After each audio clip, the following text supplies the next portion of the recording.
കുഞ്ഞൂട്ടന്റെ കഥ തുടരും. കുഞ്ഞൂട്ടന് മുന്നിൽ വഴി അന്തമില്ലാതെ നീണ്ടു കിടന്നു. കുഞ്ഞൂട്ടന്റെ സ്വന്തം മാലാഖ. ഇനിയും എന്തെങ്കിലും അപകടത്തിൽ ചാടും മുമ്പേ നീലമുടിയുള്ള മാലാഖയെ കാണണം. പിഴവുകൾക്കെല്ലാം മാപ്പു ചോദിക്കണം.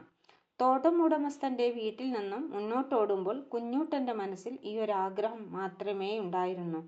മാലാഖയുടെ കൊച്ചു വീടിനടുത്ത് താൻ എത്തിക്കഴിഞ്ഞെന്ന് അവന് മനസ്സിലായി.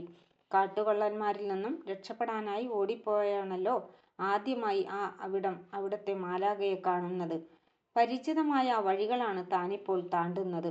അവനിൽ ആശ്വാസത്തിന്റെ അലകൾ പടർന്നു. ഒടുവിൽ ഒരിടത്തെത്തിയതും അവന്റെ മുഖം വാടി. മാലാഖമാരുടെ കൊച്ചു വീടുണ്ടായിരുന്ന അതേ സ്ഥലമാണ് മുന്നിൽ. പക്ഷേ ഇപ്പോഴവിടെ ആ വീട് കാണാനില്ല.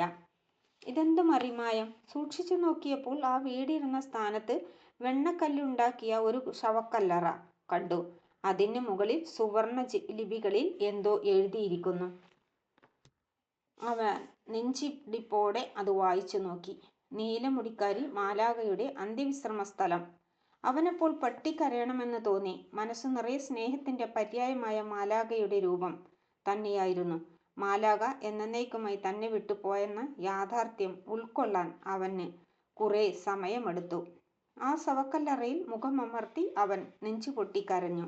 എന്റെ പൊന്നു മാലാഖമ്മേ, ഒന്നും പറയാതെ, അവസാനമായി ഒന്ന് കാണുക പോലും ചെയ്യാതെ ഇത്ര വേഗം എന്നെ വിട്ടുപോയി കളഞ്ഞതെന്തേ? മാലാഖമ്മയെ ഒരു നോക്ക് കാണാൻ ഓടിപ്പിടഞ്ഞെത്തിയപ്പോൾ എനിക്ക് ബാക്കി കിട്ടിയത് ഈ ശവക്കല്ലറ മാത്രമാണല്ലോ. ഇനി ആരാണ് എന്നെ ഇതുപോലെ സ്നേഹിക്കാനുള്ളത്? എൻ്റെ അപകടസന്ധികളിൽ ആരാണ് സഹായഹസ്തവുമായി എത്താനുള്ളത്? എൻ്റെ വിഷമതകൾ ഞാനിനി ആരോട് പറയും? അതൊരു പൊട്ടിക്കരച്ചിലായി എങ്ങും പരന്നു.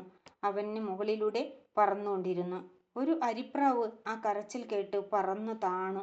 ഒരു മരപ്പാവക്കുട്ടൻ കരളിലേക്കും പോലെ കരയുന്നത് അതിനെ അത്ഭുതപ്പെടുത്തി. അരിപ്രാവ് അവന്റെ അടുത്ത് പറന്നിറങ്ങി ചോദിച്ചു, നീ ആരാ? എന്തിനാണ് ഇങ്ങനെ ഇളം മുട്ടുപോലെ കരയുന്നത്?